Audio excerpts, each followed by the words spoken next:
AEW is where the best wrestle, and they might have just put on the greatest match, not just of 2024, but potentially in the United States of America, at least, of all time. Hook versus Chris Jericho. I'm Ollie Davis. I'm joined by Luco and DAD. Welcome to the AEW Dynasty. This has been screwing me up a lot because it sounds like Dynamite. Okay, because I nearly reviewed AEW Dynamite, the pay-per-view. I mean, well, would that be such a terrible thing? No, of course not. The AEW Dynasty pay-per-view, of course. This WrestleTalk podcast review edition. If you haven't already, please press the thumbs up button. Give us a thumbs up. Comment. Are you all right? I'm okay. What's happened? I was deep in numbers before this started, and I realised I can't context shift as quickly as I thought I could. Leave a comment down below with what you thought of this pay-per-view and send in your Omegachats to WrestleTalk.com/support. We'll read out every single one of them over $5. Is it not because you're so stressed out about the cat situation from last week? Cat situation sorted. Yeah, I know, but like maybe is there lingering? Nobody knows about the cat situation. But that's fine. We've got 28 matches to talk about. I can't talk about how I'm a hero and rescued my cat. People don't need the content. Well, we don't know if you really were a hero. You did film it. The cat was not a crisis actor. The cat was genuinely stuck under my house and I rescued it. And Luke is trying to spread these rumours. It's not just me. Laurie started. Bryan Danielson and Will Ospreay just had one of the best matches I've ever seen. This match had a lot of hype going in. I would say this had some lofty expectations going into it. I think AEW themselves helped those expectations be set quite high when they were, it's a dream match. It's two of the best. Who really is the best wrestler in the world? I would say they were pushing the dream match aspect of this more than they were for Danielson Omega, for the Omega Ospreay matches, even like the Danielson Zack match we had at Wrestle Dream, or the Danielson Okada match that we had at Forbidden Door last year. But I think as they should. I think Ospreay Danielson really is. I guess Danielson Omega was the only other one you could have done that for, and they did bring a huge sense of occasion to that. Yeah. But this, I really do feel like it is. Who is the best wrestler in the world right now with Kenny out injured, Danielson nearing, not full retirement, but he's winding down, and Ospreay is this hot new signing who has really taken AEW by storm as easily its top babyface now. Yeah, the reaction that boy got when he came out. Like, we talk about it, what he gets on Dynamite, where you mentioned it on last week's show, where it feels like he's already eclipsed Swerve, and that's like, Swerve's done nothing wrong. Swerve's not done anything to be like, the fans have turned against him now. The fans aren't as interested in his chase. No, fans are still interested in his chase and want to see him win the title. It's just that Ospreay's the best wrestler on the planet, probably, and therefore people are reacting to him huge. And he got this like superstar level reaction when he came out for this match. Like I wrote here, I was like, this crowd are pumped for this match. Great crowd all night. Them plus the excellent standard of in-ring wrestling really helped this 5.5 hour show. 5 hours. I won't count the half hour of Renee Paquette and RJ City talking. 5 hour show. Genuinely go by at an okay pace. Yeah. And that's only half an hour longer than most WWE shows. No, but it is though. That is a fact. It's not a fact because they don't have for wrestling content. Their shows are 3.5 to 4 hours long. Yeah, absolutely. Their AEW shows with all the 3 matches on the 0 hour pre-show add an extra hour. Well, you say that, but I got through the 0 hour in about half an hour because you skip through the video packages until you get the actual wrestling matches. It's too much wrestling. Stop doing the 0 hour. You had a 3 hour collision the night before. That's the show to put this on. Anyway, I'm not getting into this because I want to talk positives. Did you see that infographic that was released yesterday that was sort of like timed out, like how much wrestling there is, how much commercial time there is, how much like in-ring promo stuff there is? And WWE Raw and SmackDown have more commercials than they do in-ring wrestling on I'm their not surprised shows. by that. It's just when you see it in fact, like, that's an incredible stat to see. But to focus on the positives here, because I do agree with you, it did feel long.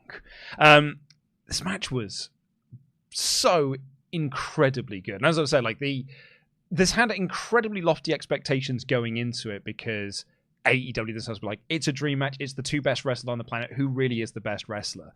And I would say not only did they exceed those expectations, they went above and beyond those expectations and absolutely smashed through just into an incredible back and forth match. They did this like sequence at the start where they were like ducking and reversing each other's moves, and the crowd were on their feet applauding it. And I was like, this is just, it feels amazing. It was so quick and slick when they did that. And it was when Ospreay went for these just lightning fast kicks. He's so fast. And Danielson sort of, I can't remember what it's called, but when you duck backwards, like it was that R1, you flick the the feint. You flick the little toggle, don't you? To move backwards to dodge those in 2K. But Danielson's on his like the back of his arms, sort of scurrying away, but in a controlled manner.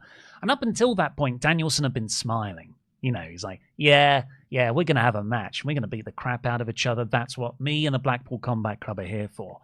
But after that 2-minute opening sequence, he changed. He was like, oh, okay. You really are as good as they say you are. Yeah. It was just an excellent story they told throughout the match. And then for me, this was Danielson working slightly heel, leaning more on the submissions of the Blackpool Combat Club style. And Ospreay is never getting worked over, because even when he's in a submission, like he's trying to hop out of it, he's trying to roll out of it, he's waving his arm to make you know that he's going to get to a rope or something, and then boom, he's straight into this insanely athletic offense. There was a moment on commentary where Danielson said, there's a reason that Bryan Danielson has won the Best Technical Wrestler award. It's because he pays for it. But the idea that Danielson on the mat, I would say this match shows he's the better wrestler there in kayfabe. On that note, like there was when Ospreay went to do the Oscutter, and Danielson countered that with a label lock. Yeah. Like saying those words sounds like that doesn't sound like that's right. Like, no, you've got to move wrong there. But no, he legit reversed a Oscutter into the label lock. But they keep doing that. What was the Takeshita into a Blue Thunder Bomb? Was that an Oscutter? That might have been an Oscutter, actually. It was just like, no. What, did we glitch here? So you've got Danielson in kayfabe, the story they're telling. He's dominating the mat. And then you've got Ospreay. He's kind of getting the better of the strike exchanges, I would say, and just like the offense stuff. So it's daylight between them. And in the end, they keep telling this story of, you know, Ospreay will go for a move, but it'll be like his finisher, but Danielson would hit his knee, and then Danielson would go for his finisher, and Ospreay would hit the blade.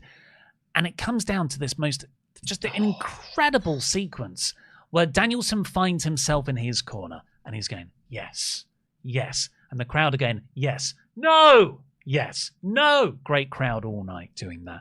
And Ospreay doesn't linger in the middle like an idiot dummy waiting to get the finisher hit on him. He stumbles to the opposite corner. He turns to look at Danielson in this incredibly cinematic moment, and he pulls down the elbow pad to set up for the hidden blade. And it's both men. And he's just like grabbing the ropes, just being like, and it's like, which of you's going to blink first? Yeah. And they got the yes chance, and him just going, and then he just charges. That I was like, I don't do this a lot when I'm watching wrestling. I started hitting my knees, being like, yeah, come on. It's that stare down bit you get on the go home show to sell the pay-per-view in the climax of the match. Both guys like two samurai warriors or like jousting knights. They're there. And we're like, okay, we are agreeing now because we've thrown everything at each other. We're both going to go for our best shot. And we're going to go for it at the exact same time to make sure it's fair. Best wrestler wins. And in the end, Ospreay was just a fraction on this night faster, and he hit the hidden blade before Danielson connected with the knee. And I love how this fed into the finishing sequence, which is that Ospreay, like, he just gets into a mode, and he just sees, like, almost just sees, doesn't see red because that seems anger. He just sees, I don't know, whatever the color wrestle is. And so he hits the hidden blade, immediately picks him up, Tiger Driver 91, and immediately goes to hit the hidden blade, even though the referee has called in for a doctor to hit the ring to check in on Danielson because Danielson's spazzing on the floor. Ospreay does not see any of this. He is just seeing his target in Danielson. So he just runs through, hits the hidden blade. The referee's like, whoa! 1, 2, 3. And then Will is celebrating. And it takes a while for Will to like almost calm down from that orgasmic run he just had of moves to realize what he's done. But like, it's the referee's fault. If you go to boxing, if you go to MMA, like the referee isn't, well, shucks, he looks a bit injured. Medic, can you come over? Oh no, because the boxer or the MMA fighter, their mission is, I'm going to keep hitting this person until the referee tells me to stop. Yeah. It's not my responsibility to make sure the other guy's okay. In fact, it's my responsibility to end this guy and knock him unconscious to the count of 3. So Ospreay is doing everything right. Mm-hmm. You know, that's why he's seen so many people in these big matches, like they hit their finisher, near fall. Oh no, I just hold my hands. Why didn't I hit another move? So when he hits his finisher, yes, he follows it up with a Tiger Driver 91, the move that destroyed Kenny, and then he hits another finisher to make sure to give Danielson the respect that I'm going to hit all this stuff so you don't kick out. The referee, as soon as Danielson starts spasming on the floor because he's broken his neck, the referee should be going, no, Ospreay, stop, you've won the match, he's won the match. Mm-hmm.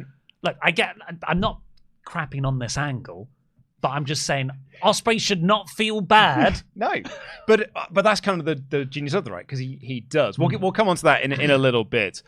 The two moments that I absolutely adored in this match, the 3, we talked about one of them, which is when they squared off and made me sort of like get very giddy. But the 2 that I like jumped out my seat for was when Danielson transitioned from the label lock into a triangle choke because Ospreay escaped it. And Ospreay then powered up and hit a one-arm Styles clash. And it wasn't like step over, step over, and then hit the move. He literally was like up, boom, boom, boof, and hit the Styles Clash. It was incredible how quick he managed to transition to that. And then the other one is when Ospreay went for the Os Cutter and Danielson hit the Busaiku knee in midair in like that Adam Cole Ricochet levels of perfect timing. It was bonkers. I can't think of a single thing they could have done better. No. And anything that I could have come up with, they surpassed it by an infinite amount. That's why they're the professionals and they're the best in the world. This was a privilege to watch. To talk about the angle at the end, Danielson starts spasming. He's on the floor. Mm-hmm. The referee should have called it off, but just like quite leisurely called for a medic instead. Duck in the ring. I think there's something wrong with this guy. And then, Ospreay hits the finisher. The referee still counts the pin. Yeah. Oh, I better count this pin, not just say you've won the match or call it off because I think he's dead. And the medics get in the ring and a bunch of them, and they're checking on Danielson. The idea being that Tiger Driver landed Danielson right on his head. And, when you watch it the first time, it really looks like it. When you watch the replay, he clearly safely lands on, as safely as you can take them. As safely as you can take that. It's the Omega magic that he has with that move. When he did it in the Forbidden Door match that they had, and everyone went absolutely bananas because it was like, it dropped him right on his head. It's like, no. That's just Omega's really good at making you think that he's been dropped on his head. With the Omega one, it was mostly hair. It's like he took it on his hair somehow. But Danielson, I think, when you watch the replay and some other fan angles have come out, clearly lands on the top of his, like the spine. And Fightful Slate reported it was a planned spot. He's not actually injured. It wasn't a dangerous move. It wasn't executed badly. This was the planned finish for the match. So my only sort of feedback, and it's very, very nitpicky. I don't really even put much stock in it. Don't show the replay, because if you didn't show me the replay, I would be like, oh my god. I mean, they seem like they're making a storyline out of it, but I hope Danielson's okay. But when I saw the replay, I was like, it's definitely an angle. Yeah, I got worked by this ever so slightly in that, because when he hit it and the selling of it and the doctors rushing into the ring afterwards, part of me, there was this rational part of my brain was like, of course it's an angle. Of course it is, you div. But I was like, I don't know, man. It feels like, and the commentary went really quiet for a moment. They weren't showing Danielson. I had this Danielson has done this quite a lot since he's come back, and it's never worked on me. But this one did. To the point when it was finished and it was all over, and during the next match, the commentary were like, look, we'll update you on the Danielson situation as soon as we can, but the show must go on, so we're going to continue on as we go. I was like, do I want to risk spoiling the main event of the show by just quickly Googling Bryan Danielson and just making sure that he's okay? I genuinely did. I got a little bit worked by this. Well, I think that's a mark of how successful it was. Yeah. Because at our jaded, cynical, been watching wrestling for 30 years, we don't get, we don't think things are real at face value anymore. But those angles where you go, oh, but what if? Yeah.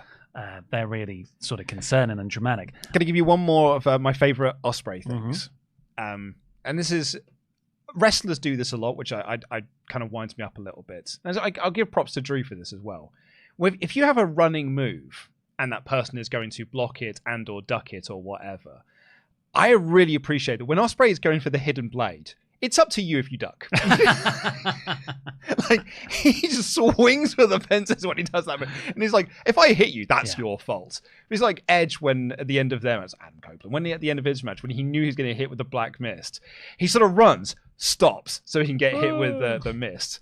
But like Ospreay's like, no, I'm just going to dive you with the hidden blade. And Drew does the same thing. He's like, I'm just going to run at you and I'm going to try and hit the Claymore. It's up to you to duck, mate. So on that final angle bit, they continue to play it up in the press conference. Ospreay said he's going to retire that move now. This isn't the way he wanted to win. So I feel like this is probably the mechanism to separate Ospreay from the Don Callis family. I think so as well. I feel like this is Don can look at him and be like, you lost a bit of killer edge to you because you showed remorse for Bryan Danielson and you want to retire a move. That's not what we do in the Don Callis family. Because even on commentary, Don was almost sowing seeds for that. Having sort of go back and rewatching bits and pieces of it, he was talking about he kind of puts Danielson over more than he does Ospreay, which is so interesting now thinking back on the Claudio match when he was talking about, I think Claudio's actually the better wrestler here in this match. He's dominating Ospreay in the proceedings. So I feel like there's a lot of seeds are being sown for an eventual payoff. Yeah, I just don't know what you do with this because you'd hope Ospreay versus Strickland at Wembley. Maybe Ospreay then feuds with the Callis family to fill that time so he doesn't have to go for the title right away. But I have just seen all of those possible matches. Because we've seen him beat Fletcher. Yeah. He's beaten Hobbs and he's beaten Takeshita. So I don't know how a more heel Don Callis family. Sammy. They put him back in the family again. Jericho, FTW champion, finally unites with Callis. But yeah, we'll have to see where that goes. But as Danielson as a character, I think he'd go, fair play, mate. Yeah. That's what you got to do. You got to kill me. I'm but sure Ospreay feels bad about it. Absolutely, yeah. Let's see what you all think in the Omega chats. WrestleTalk.com/support. We'll read out every single one over $5. Will Campbell says, hey guys, Ospreay versus Danielson is probably one of the most incredible matches I have ever seen. It was nothing short of spellbinding and jaw-dropping the whole way through. Also stoked to see Swerve win the world title. The man has more than earned it. Absolutely, yeah. I thought it was an incredible match. Misha Sumra. Hello, Misha. Worth noting that Will had a question about Swerve at the press scrum and really put over the champ and the pair's long-standing friendship. I've been calling for Swerve Ospreay at All In since the start of the year, and we're a step closer. #yes, please. Yeah, I think we also had this in our 3-count predictions for AEW, which was late last year. And I think a lot of people are saying that feels like that's the match to do because it's the guy that feels like the most over baby, or did feel like the most over baby face in the company in Swerve Strickland, going up against a guy who's going to be the most overact in the UK. And now actually it just feels like, no, they're just the most 2 over baby faces in the US. Absolutely. So you should be headlining with that. Power Packers 90, Menberg for 32 months. Mod James here. I know I got heat elsewhere for this, but this is the best match I ever watched. 35 minutes flew by. AEW is the best at this style. Yeah, 35, it did not feel 35 minutes. Yeah. Where did you get heat for that? I think that is one of the more common consensus things coming out of this.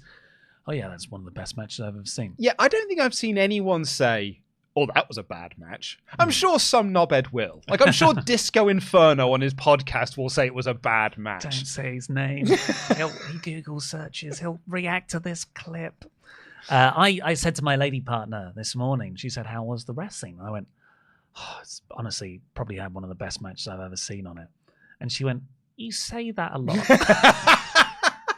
I had to be like, okay, yeah, AEW pay-per-views do tend to do... And WrestleMania a couple of weeks ago made me cry. But you just got to believe me here. It's just a really good time to be a wrestling fan. Mayor of Painesville, Dan.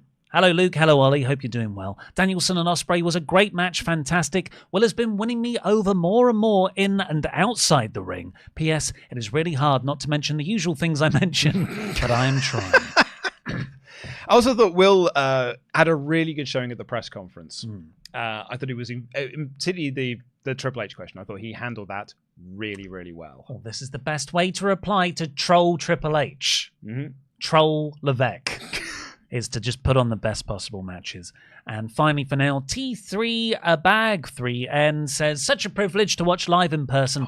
Danielson versus Ospreay is the best match I've ever seen in my whole life. Bucks FTR was amazing too, but F the guys sitting next to me who kept chanting CM Punk the entire match. Just shut up and enjoy. I mean, if it makes you feel any better, T3, that did not come through on the show. Yeah. I don't think I heard a single chant for that, so which is good news. I suppose to wrap this up before we get into the rest of the show, we've got a lot to cover.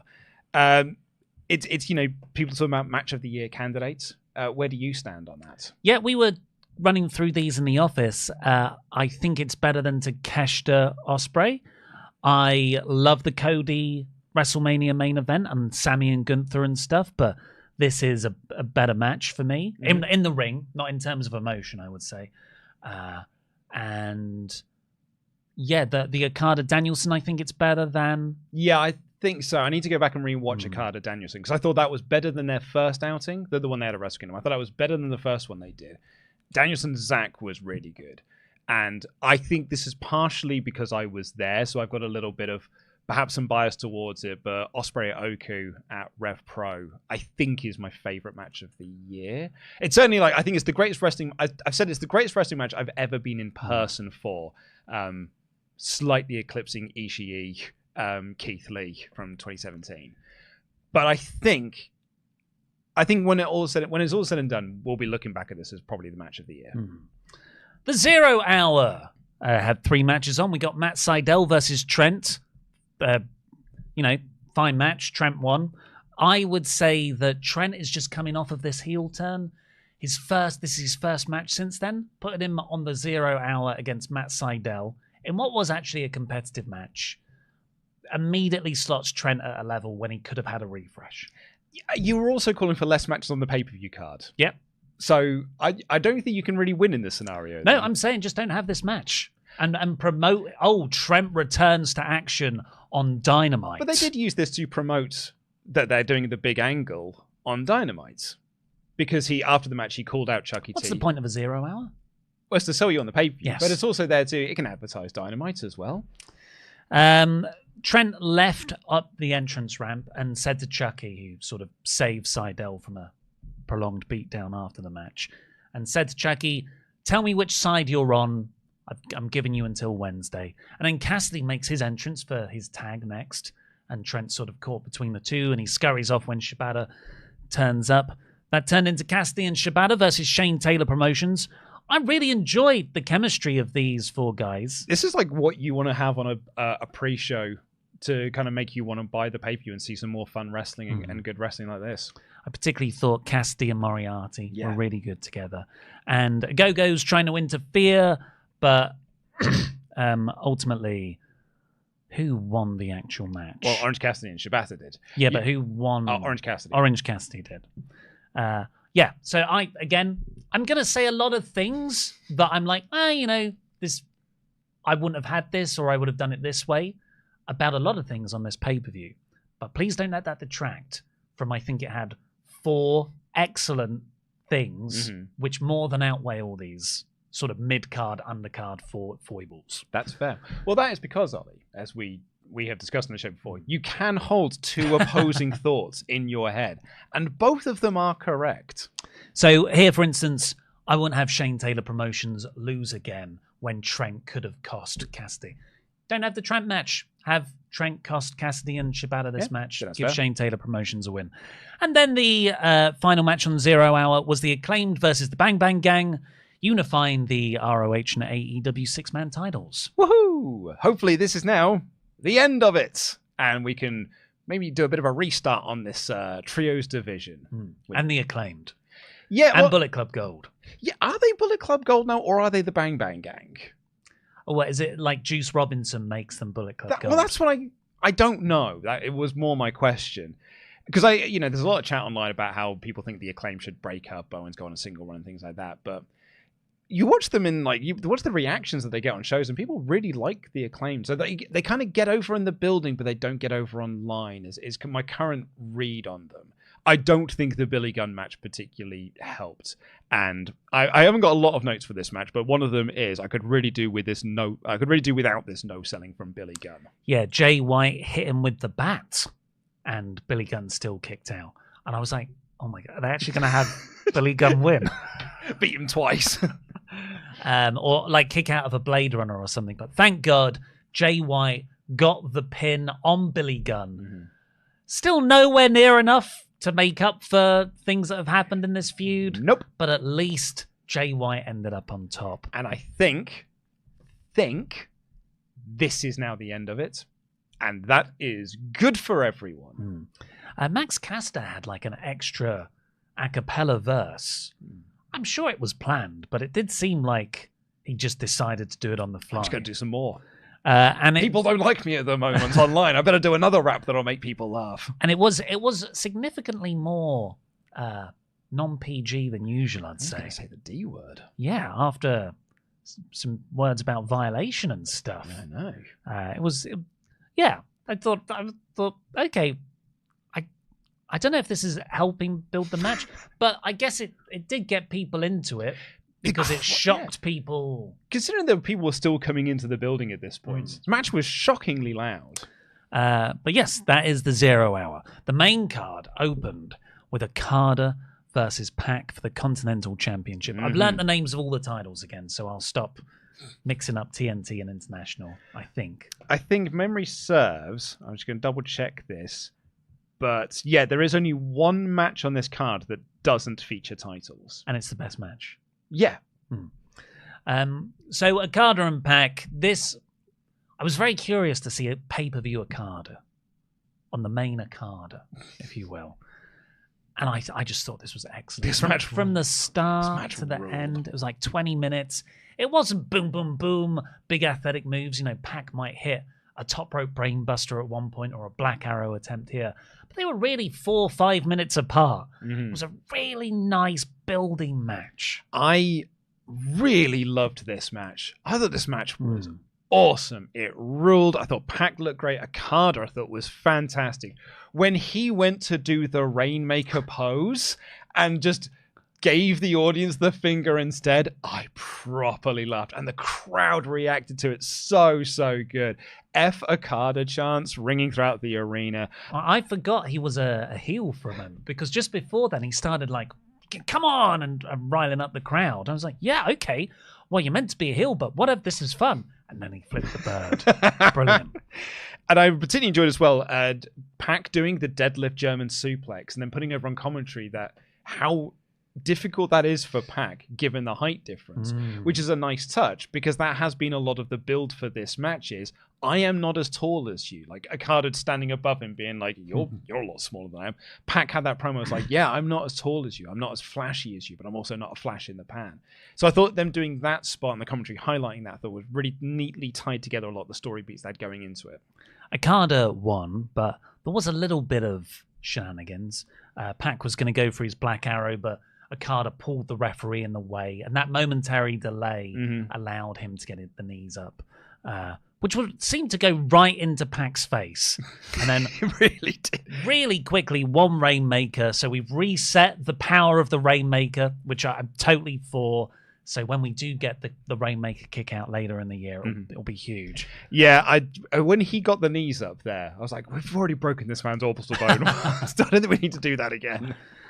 So yes, excellent match. Great start for Okada on pay-per-view. Then we got, I guess this wasn't for titles either. No, but it had titles featured within it. Right, that was my point. The TNT champion, the New Japan Strong Openweight champion, and the ROH champion were involved in this match. Against the House of Black. So that's Copeland, Kingston, and Briscoe. This was just a way to build Copeland versus Malachi Black. Yeah. And they smartly kept them apart a lot during the match. Like Malachi tags in near the start and he's going to go against Edge, but then tags in Brody King. And then at the end, it was Malachi misting Copeland to get the win. But I thought Kingston, Briscoe, and Brody King in this match were just brilliant. I've said this a lot on the Collision podcast and the Dynamite podcast, but you watch matches like this and you're like, oh, this is what the Trios division is supposed to look like. Yeah. A bunch of random guys together. Just nonsense and crazy moves, just doing moves, just doing PWG matches, but on AEW. And that's what I'm kind of after for this Trios division. So again, when I'm talking about the Bullet Club Gold having the championship, I'm like, let's do more of this. Let's have some good Trios action. Yeah. So really good stuff. Then we got Julia Hart versus Willow Nightingale to continue that House of Black theme through. The house rule was that Sky Blue and Chris Statlander were banned from ringside. Willow's decision. So I get that. As a babyface, I want to do this one-on-one. I don't need you, Chris. Which I think will probably play into whatever Statlander's heel turn might eventually be. But yeah, it seems like you were right with the report. Julia Hart is injured. This only went 6 minutes. I'm not right on a report. I didn't report that. It's just like that had Luke exclusively claimed that had been reported by I think Meltzer reported it, and I parroted it. So it was only 6 minutes long, and Mercedes was watching backstage, and when Willow won, Mercedes came in to sort of just stare, CEO, and yeah. So again, this TBS title picture, it's like I really love Willow, I really love Julia, but I don't want Willow to be the champion yet. I want her to go on a chase, and Mercedes Moné is doing nothing for me. Yeah, there's kind of three prongs to this. Julia Hart's injury really derailed her title run. Like, she won that title and then went on a vacation for like 2 weeks, and then she came back and she got hurt. So it feels like they didn't really have a lot. The TBS title feels like it hasn't been on TV much because the champ's been out. So that kind of sucks. So it feels like she was so hot coming out of Wrestle Dream that it was like, man, she's going to be like the sky's the limit. The blue sky's the limit. Sky blue's the limit. But it's unfortunately championship. The injury derailed. The Willow thing, I kind of disagree on because I think it's about time that we belted this woman and started to do this bigger sense with her. And on the Mercedes thing, I'm glad that we now know what the direction it is, which is let's turn her heel. And we are, because when she came out, the commentary were like putting over, she's stealing spotlight here. She is stealing Willow's moment, and that doesn't seem particularly cool. Sean Ross Sapp said on his Fightful post-show of this as well, is that Mercedes is very pushing, I should be a heel because I'm more comfortable being a heel. And so I think that's good.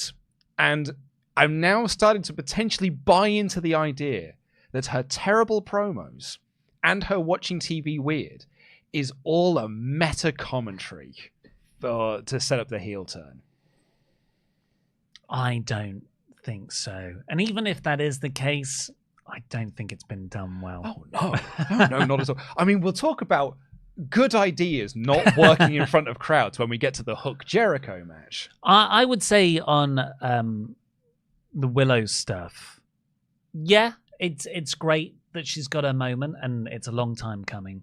But is this the way I envisioned? If I've been waiting ages for something, do I just want it to happen after a 6-minute match and then the focus mostly be on Mercedes? Because Willow, I think, is quite clearly a transitional champion. Why should I even bother investing in this moment if it's actually just to set up her? I think that's fair, yeah. So no, I'm not really... I don't care about any of this. I'm not particularly geared for the match, if that makes sense. Like, I think that they can do some good builds between now and Double or Nothing. Because they announced the matches, for Double or Nothing, it's Willow versus Mercedes for the TBS Championship. So it's the only, they're promoting it a lot in advance.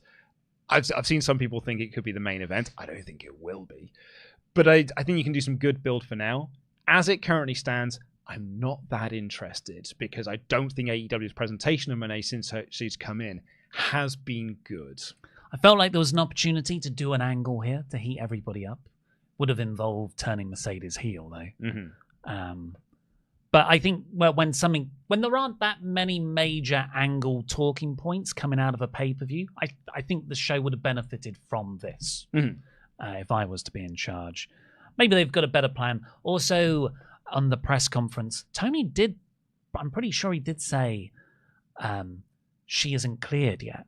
So, yeah, sounds like Mercedes was never fully cleared when she came in. But is that from the kayfabe backstage attack, or is the backstage kayfabe attack there to give you cover for why she hasn't wrestled? He didn't clarify. Because my argument would be, because I know people pointed this out in the live chat when we did our show on Thursday reviewing Dynamite, being like, Mercedes did say, I'm not medically cleared.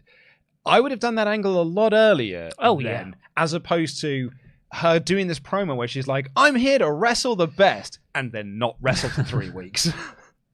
Great heel strategy. Quick note from Dan Layton as well. He did make me want to make sure that this was out on a podcast, so I am his conduit for this.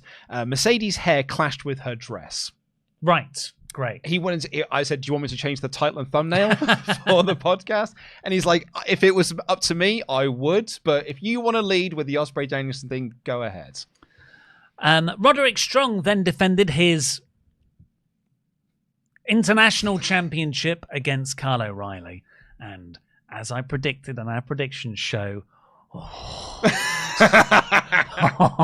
I love this. Yeah, this is some beautiful 2010 Ring of Honor right here. Another backbreaker. Yeah, I'll have another backbreaker. Yeah. Do one on the top turnbuckle. Oh yeah, go. Oh, do one on the apron. Yeah. This was just fantastic. Yeah, it really hard was. hitting back and forth. Carl didn't get. Like, I just thought both men looked really, really great. Mm-hmm. I guess I would have changed it so Carl maybe looked even better because he's coming back. He's going to lose the match. You probably want to give him a bit more of a spotlight. Don't feel like he got that. But other than that, I had such a fun time watching this match because it made me feel like I was 15 years ago in my bedroom watching ROH. I had the same feeling, and I had a very, very good time with this match. So weirdly, near the end, Wardlow strolls down, and the camera didn't even really focus on him at the start. And he went very slowly to do something to Carl, but never got him. So I don't know if Wardlow was being bad on interfering on purpose, or if there was a bit of a mistime, bit of staging. Given what happened at the end with the sort of the closing moments of this, I would assume it was done on purpose. But it did make him look super clumsy. And I think that would have been more effective if you'd have actually done something with the setup you had for this, whereas like Wardlow's job now is to protect our champions and make sure they win their matches. If you'd have actually done some of that on TV, even with the Kingdom, like, making sure that they've probably done it on Rampage and I haven't seen it, or on Ring of Honor. This is Wardlow's first appearance since losing to Joe, I think. I think it is. I think this angle would have been more effective because at the end of this, the Kingdom wheel out Adam Cole. And Adam Cole stands, like Linda McMahon, stands out of his chair. Great reaction for that. And he walks down to the ring. Not hobbles, and it was at a fast pace. I've read it. Meltzer being fed bad info again. Because he'd reported that his recovery time was much longer than anticipated. And Cole, as he gets in the ring, gives Wardlow this nasty glare of like, you have not pleased the devil. Behind Wardlow's back, so Wardlow doesn't know. But then, all of Undisputed Kingdom celebrate. Hopefully, this is a soft reset for the faction because Cole's back. He's walking. Looks pretty good. I don't think he'll be wrestling for a while, but he can be a presence on TV and he can travel, I presume. So, hopefully from Dynamite onwards, we can get whatever the next chapter of this is meant to be. I hope so as well. I did say that after the last pay-per-view, so, perhaps I am just repeating myself from the last one, but maybe this time it'll be different. Here we go, folks. Can I say up front, I thought the match was actually quite good. I enjoyed the match. Like Jericho's out there doing a lot of stuff. He's He's putting himself through. He took a horrible bump through the table. Yeah. Like a T-bone suplex off the apron through one. Gnarly. Where he seemed to just land on the bit with the leg. Yep. And then, no one kicks out of the Judas effect. Let alone twice. With a Jericho stalling pin as well. Jericho has this very nasty habit that he picked up from a certain booker of another company, which is that you hit your finish, then sell for a little bit, then crawl into the cover, because you're going to win the match. It makes your move look even more powerful. And he did that, and Hook still kicked out. He kicked out of one of the most carny tactics you can do to make yourself look better. So I've seen a few people be like, oh, this match buried Hook. I don't think you can look at this match and say that it buried Hook. No, I don't think it buried Hook. I think people are confusing that with just they want Jericho to go away. Yes, that is exactly it, yeah. So I'm going to be one of those times where people are going to tell me that I'm doing nothing but defending AEW or I'm huffing the copium, but this is two conflicting thoughts that I've got in my mind, and you can have both of these thoughts. And I said this on the Dynamite show. I was really getting a kick out of Jericho leaning into the fact that the crowd doesn't like him. He is still acting like a babyface. He kept giving fans the thumbs up during the match and being like, yeah, we're doing this. He was doing babyface spots. He was the first person to get a table. That's a babyface thing. He did a 10-punch spot. It's a babyface thing to do. And throughout the match, towards the end as well, he kept apologizing. I don't want to pin you. I don't want to pin you, younger talent. I'm sorry that I'm doing this. This is not what the learning tree is supposed to be about. He is a heel, but is acting like a babyface. And I think there's a really good character in there. The problem is he has adapted to this far too late. And the fans have already decided, no, we just think you suck and want to go away. So he's not getting booed for being an effective heel. He is getting booed because he's got go-away heat. And go-away heat is a very hard thing to quantify. Sometimes it's subjective just based on how you feel towards a certain character, and you misinterpret maybe what the audience is saying. But we've got some quotes. We've got some quote chants that the crowd had. Go home, Jericho. Go home. And please retire. Please retire. Those, to me, are very clear indications of it's not fun to boo Jericho. No. It's not trendy to boo Jericho. Most people just want a break from him being on TV because he's gone and stale. That is exactly what it is. As I said, if you'd have done this moment of this Jericho character 5-6 weeks ago, maybe you could have got away with it, but you've left it too late, and the crowd have decided, no, this is what used to be referred to as X-Pac heat. Yes, yeah. Of just we're sick of seeing you on TV. And I get it because I'm that guy. I'm sick of seeing Jericho on TV. It's every week they announce a Jericho segment. I'm like, ugh, there's 20 other guys that we could be giving these sorts of positions to.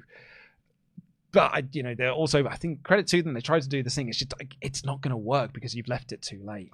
Through 2021, through 2022, even parts of 2023, people would say, I'm sick of Chris Jericho. And I would say, he always comes back with the next fun gimmick. He's just in the crap cycle.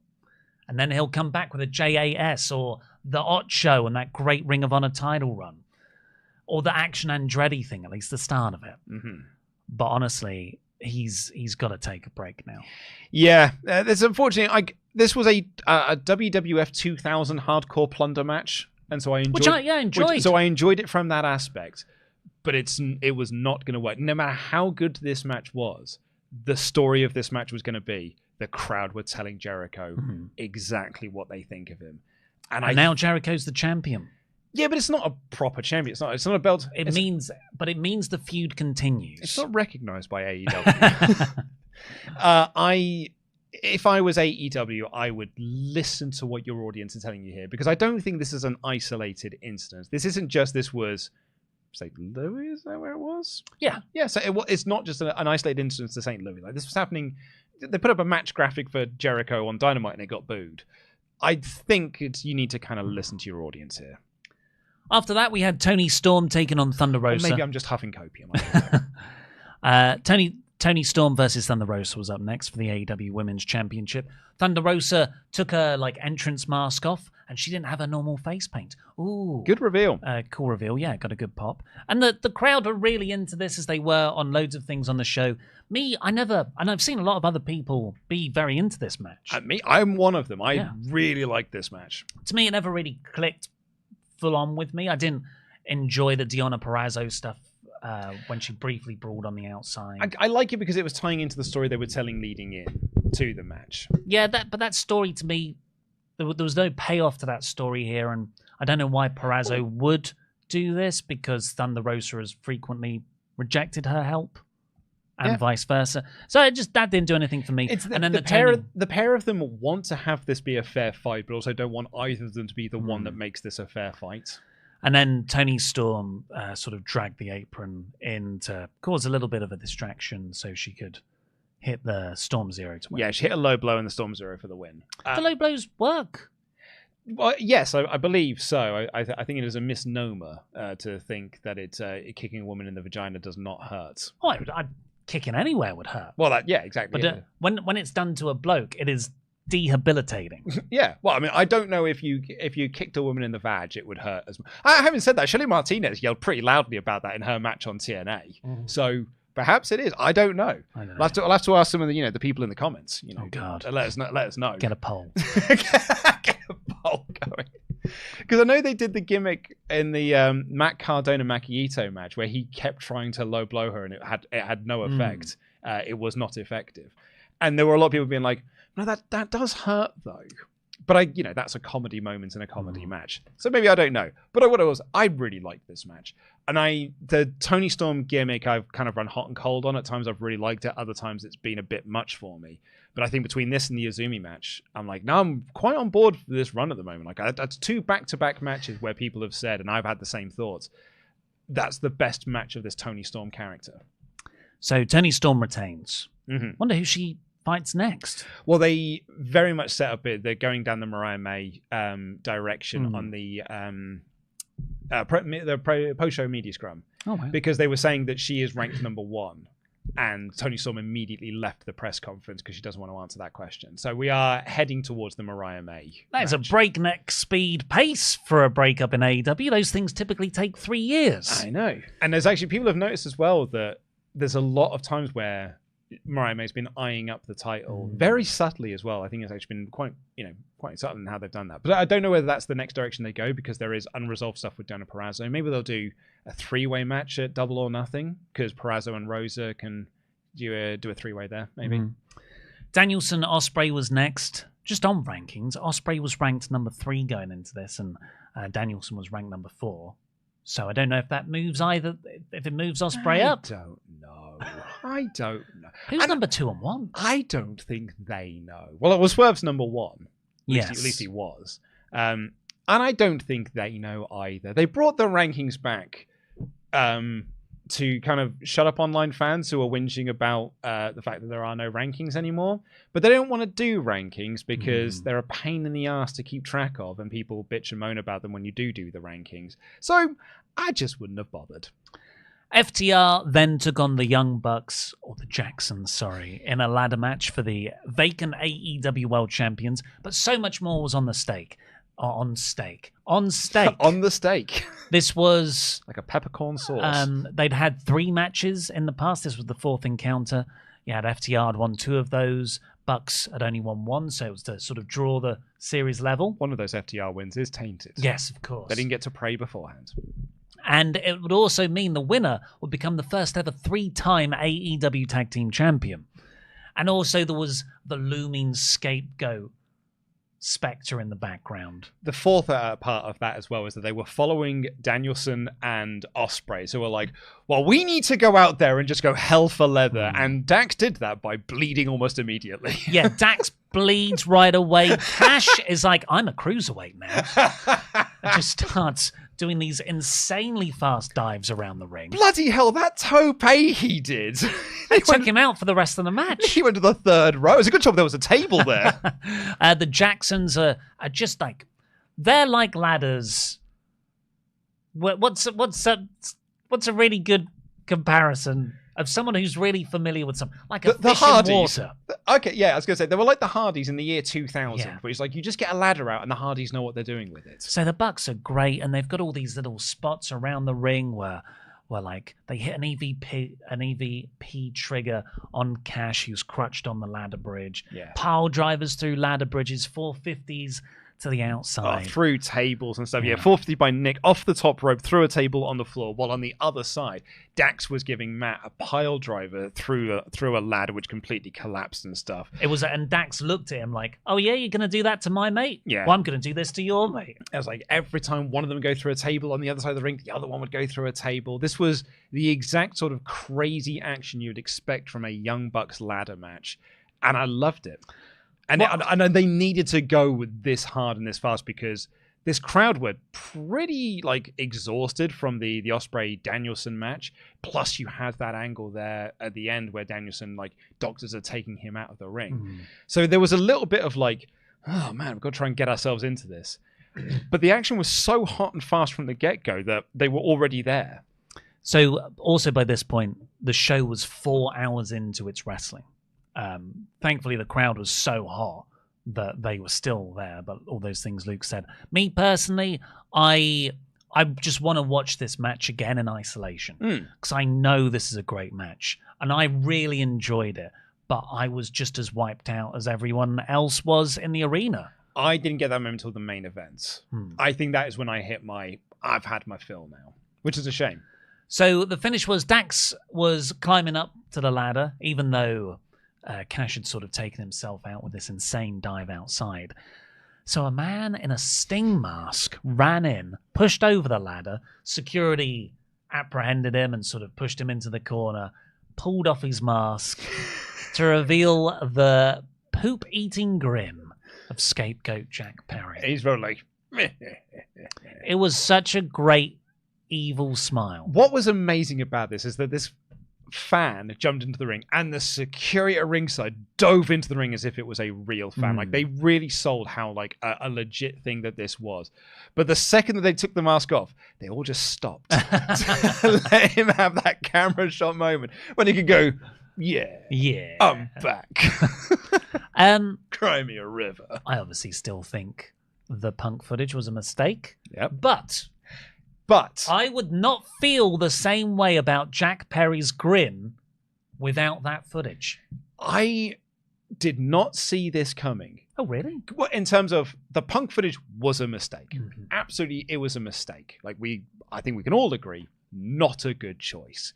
What I did not see coming in this is Jack Perry getting this incredible heat off the back, becoming an uber heel off the back of it. Because what I thought would happen is people chanted CM Punk at him. Yeah. And that isn't really what is happening. He has now just got incredible amounts of heat on him.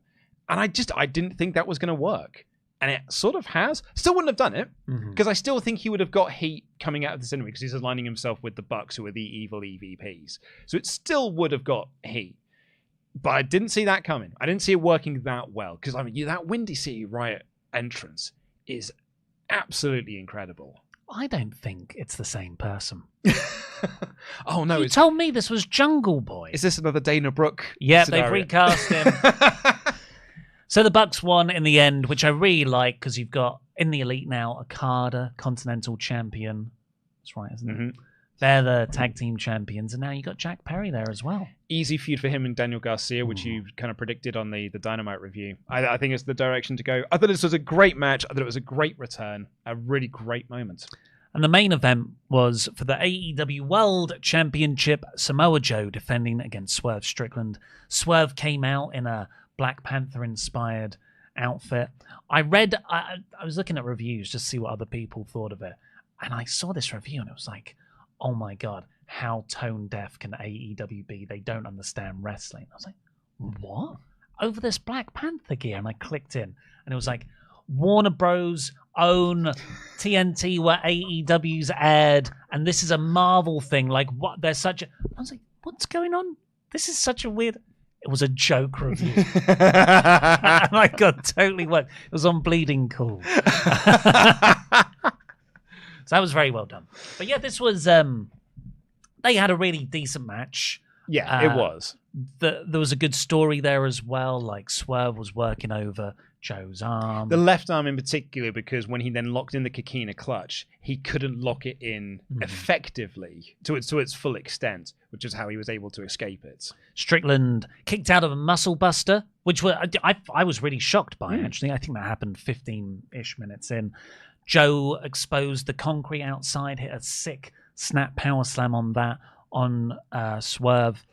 A couple of other moves. The finish sort of happened out of nowhere. Joe had tried to use the belt, but the belt didn't really factor into anything. And then Joe is in the corner, and Swerve jumps up. Have you heard Alvarez's theory on what might have happened here? No. So what happened?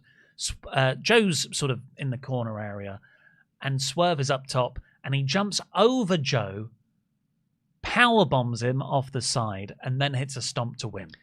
I thought he was going to set up to do an avalanche Swerve stomp. Yes. Is that what Alvarez did? Off the back of the huge stomp on the go home angle on like the 8 security guys. But Swerve is... Someone sent me a message, by the way, saying, like, you've never seen Swerve do the stomp before. Because I'd said, like, I've never seen anything quite like this. And it was like, Swerve does the stomp all the time. And I was like, what, onto 8 guys? Is he doing that on a weekly basis, is he? So Swerve must be so athletic. He jumped over Samoa Joe, no mean feat, and then just adapted to turn it into a powerbomb and stomp. So I felt like, in terms of the climax of this feud, that finish wasn't... Like, Agreed. Not that it came out of nowhere, but it's like, oh, I've just seen this finish to Danielson Ospreay, and it was more than my wildest dreams, and this was, I guess, a little bit underwhelming. I agree, because I think they definitely wrestled a main event quality match. I think they wrestled a main event wrestling pay-per-view match, and they did it exceptionally well. I think its problem was, it wasn't just following Danielson and Ospreay. It was also following a crazy ladder match with the return of Jack Perry. So it was always going to struggle a little bit. In 4.5 hours in. Exactly, yeah. Right at the end of the show, it's always going to struggle, but no stipulation. It's just a straight singles match. It's kind of got nothing to hide behind. There's no smoke and mirrors you can kind of use to bolster it up a little bit. So it was always going to struggle a little bit. And that's, I still think it was a good match. Like, it was like a really good 4-star match, which is exactly like a great way to end off a pay-per-view. But it followed on from 2 5-star matches, or, you know, in one case, a 5-star plus match. So it's like quite a big task. So I agree, but I don't think that's the whole issue, because to me, this feud has been based on, well, Joe is a sick disher out of punishment, but Swerve can take the punishment, and he kind of thrives on it, and he can be just as violent back. You know, you've seen the sort of the Hangman Swerve bloodbath, and some of those go home angles where Swerve is dripping in blood and he signed his contract in the blood and Joe's scared. So when, I know there's no stipulation, but they're in the ring, I never felt like it got to that violent depths. I'd agree. Yeah, I completely agree. And it just ended with a stomp in the corner. With a wrestling move. Yeah. So I felt like it lacked the intensity that the build set me up for. Yeah. The moment afterwards, like when he's celebrating the world title, like that is wonderful. Like it was really, really good. They did the pyro, they did the confetti, he was celebrating with the crowd. Really felt like a true crowning moment of a new champion. And credit to Samoa Joe as well, who gave Hook his best match, and he has made this world title feel like a prize to be won. And I think that he has been, for, you know, quite a short reign with that belt, you know, comparatively to some of the other reigns that the title has had, a really, really good run with the belt. And I'm so happy for Swerve as well. I guess you do a Hangman feud, or do you want to save that? Because, you know, you were mentioning that with Will, you can kind of do some Don Callis family stuff to kind of tie him over before you get to Wembley. The question is, what are you going to do with Swerve, I suppose? Yeah, the Double or Nothing. Yeah, like what's that's historically the big main event spot. Yeah, it's like, what's going to be his Double or Nothing match? What's his Forbidden Door match before we're getting to All In? Because I think you could do Moxley as well. They've got history. Yeah, IWGP Heavyweight Championships versus involved too, Yeah, but maybe that's a Forbidden Door match. That's like champ versus champ. I think it'd be really fun. Because I think the Hangman one, I don't think I'd want to go to the Hangman match just yet. It's too soon after A, the triple threat, but B, the wars they had towards the end of last year. I don't know. I think Hangman turns up and he's like, "No, I've had to come back because you've got the belt. I'm supposed to be on holiday." But then I would say, well, why wouldn't you return at the pay-per-view to stop it happening? But yeah, I definitely agree that I'm so happy for Swerve. It was a great moment to see him win the belt. The match itself, unfortunately, was on this card a bit underwhelming. I don't know if I would use the word underwhelming because I thought they had a really, really good match. But I agree that I think they needed to get to another level that it didn't quite get to. Everything else on this show surpassed my expectations, I would say. This one slightly fell under it. It met them? No, slightly fell under them. That's underwhelming. Do we have... So overall, I gave this 85%. Oh, you WWE shill. Why don't you just go and make love to Triple H's booking? Why don't you? It's a 5 out of 5 show for me. I thought this was 5 out of 5. I thought it was a tremendous, tremendous show. Coming off what was an incredible Revolution, I didn't think that AEW would be able to match that level of quality, and I really think that they did here. Because even the only dud on the show, which was that Hook Jericho match, the match itself was still really good. So I had a really good time with the show, and the last stretch of 3 matches I thought were awesome. Actually, the last stretch of 4 matches, because I thought the Toni Storm Thunder Rosa match was great.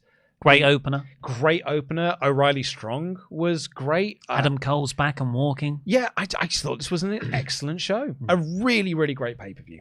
Really, really good stuff.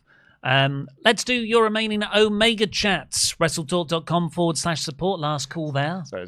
You're underwhelming, Ollie. I just said the other thing was the best match I've ever seen. N00 says, what was so good about this match? This is about Ospreay and Danielson.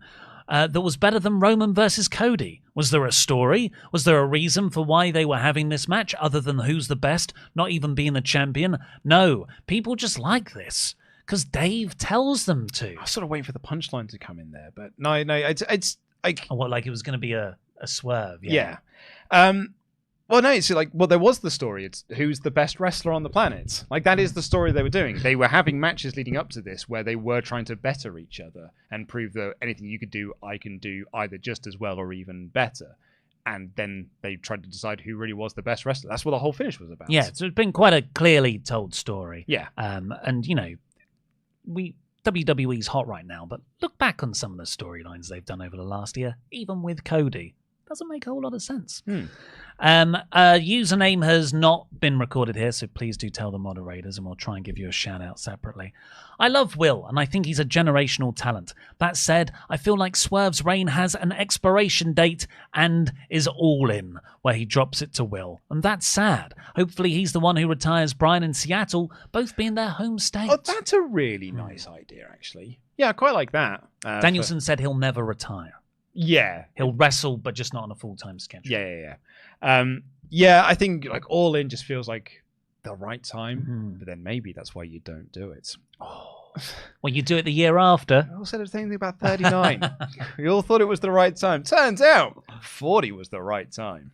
It'll be 2, Samoa Joe 4-month title reign, Swerve 4-month title reign, and then Will. I don't mind that. Don't mind it at all. Jake WTW. Hi, gents. What a match Danielson Ospreay was. It's absolutely one of the greatest matches I have ever seen. I wish I could have been there to see it in person. They went above and beyond the extremely high expectations they set for themselves. I liked how the angle at the end of the match played into the Ospreay promo, where he talked about Bryan asking him if the Tiger Driver was worth it, and now he is realizing that maybe it wasn't in the end. For sure, match of the year. That's a really nice little beat. I didn't pick up on that, but yeah, you're absolutely right. I mean, it kind of also ties into Danielson's promo that he did on Collision. Hell of a promo that he cut on Collision, where he was like, this is what I imagine heaven looks like. It's wrestling these matches and bleeding in front of all of you.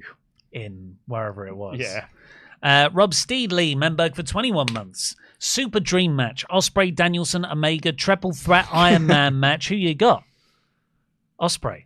Yeah, probably Ospreay. Congrats to Swerve. Thank you, Joe. Love you guys. Jam that jam.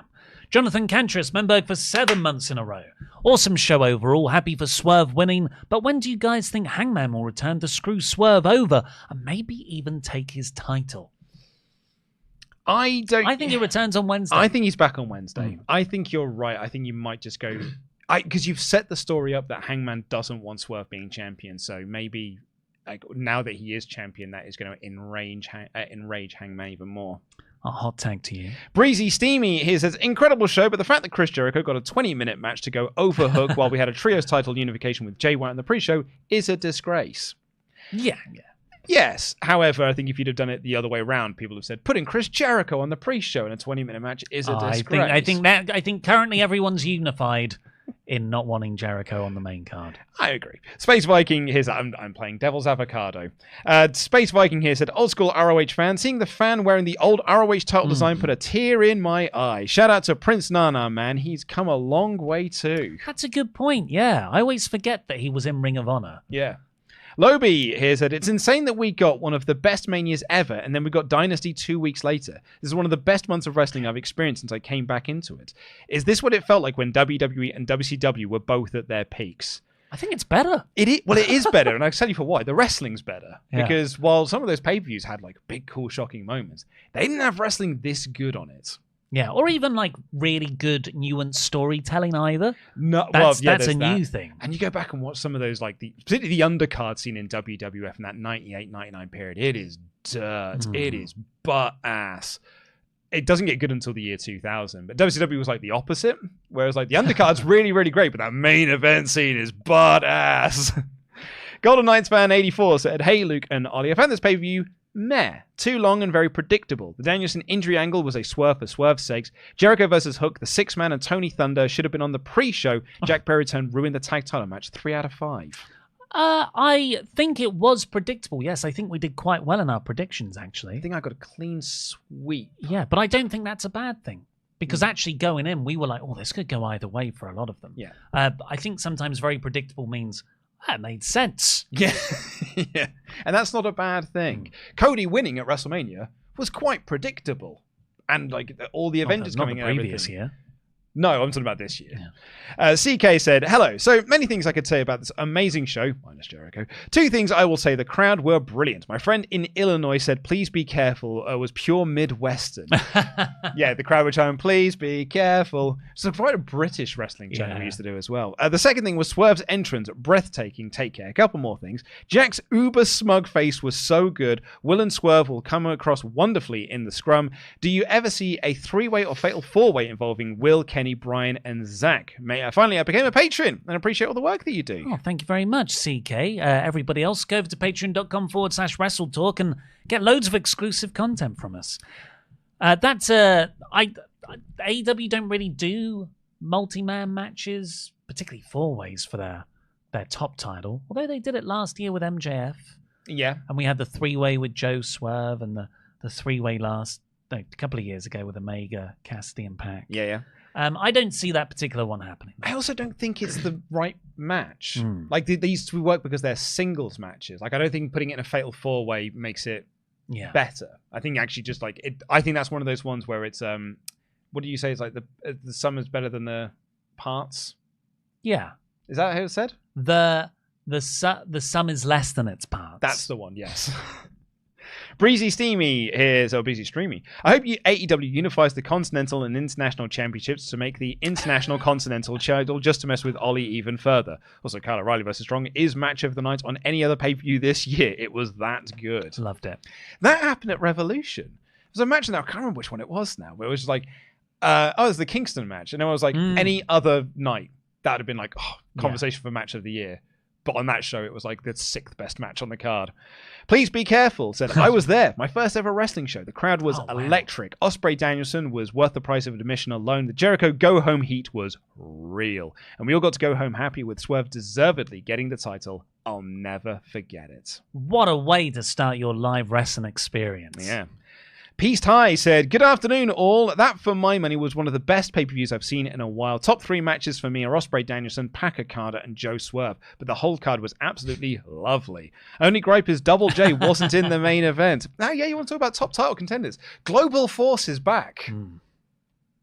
Is it? Yeah. Oh, it's his website now, right? Global, it's back, I did baby. Look at it, yeah. Yeah, we could do some more titles we could bring in. I looked at the website. It's Double J's website for all things Double J.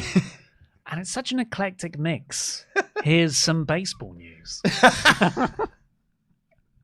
What a man. Rainmaker Cam here said, hey guys, love the podcast. Loved Danielson Ospreay and so happy for Swerve. Side question. My lady partner wants to get into wrestling and I'm not sure where to start. Where do I begin? Oh. Never thought I'd get this far. Any suggestions are welcome. It all depends on the sort of lady partner you have. Mm-hmm. I know a lot of friends I know in the teens, in the 2010s, that is, and I don't know loads of women in their teens. They got into wrestling via Total Bellas. So that sort of reality show element. For nowadays, what would be best? I think... Yeah, it's hard. I think you've got to try a variety of Nothing things. too long, so not Raw. And you could try and do spot fest type things like Money in the Bank, because like, oh look, it's crazy action, but that also does sort of set the expectation that this is what all wrestling is like. But also, you don't want to do like Okada Omega 4, because that's probably too deep. That's too deep. It's a bit much. It's also over an hour. I don't know. Yeah, maybe some. Maybe some first series Lucha Underground.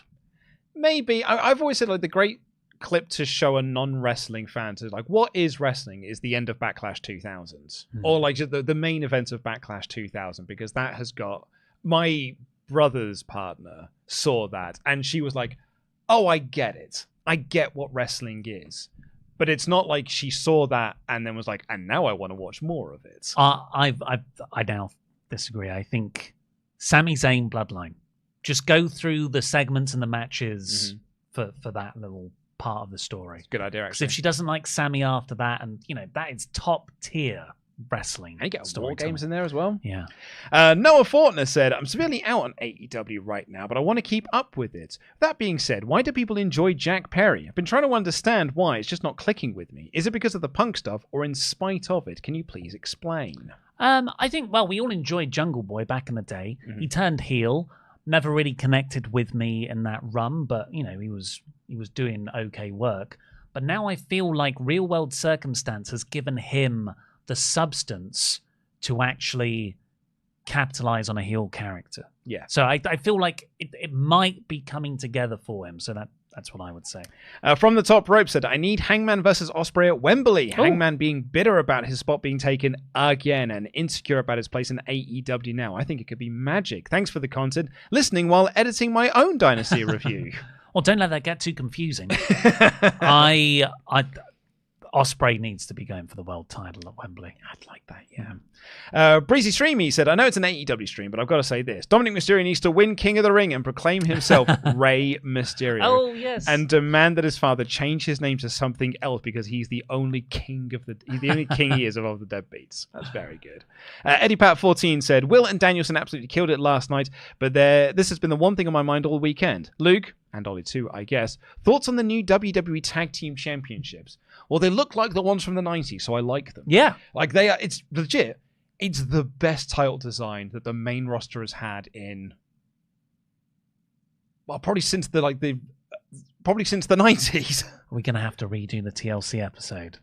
Yeah, I mean, I don't think they're as good as the original ones because the original have more color to them, which I quite like. But man, the shape of them, they look like actual titles. The logo is not quite as gaudy. That's the main thing. It's there, but it's not the focal point there.